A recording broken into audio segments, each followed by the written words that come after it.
Hello guys, in this video I am going to show you where you can learn about the different notification meanings in the Australia Post application. But first I just want to mention, don't forget to subscribe to my channel, because at 10,000 subscribers I am going to show you my whole YouTube revenue statistics and growth strategy, as well as how to make money online. Let's jump into it. First of all, open the application on your phone and then click on the account button at the bottom of the page, and then click on the notification preferences button.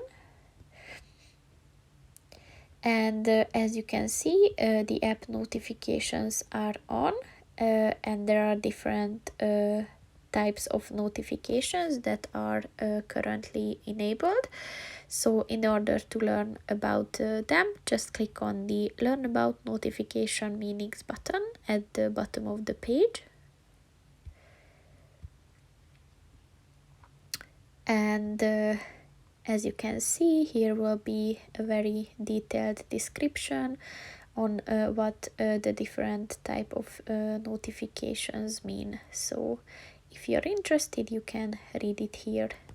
So that's pretty much it for this video, guys. See you in the next one. Goodbye.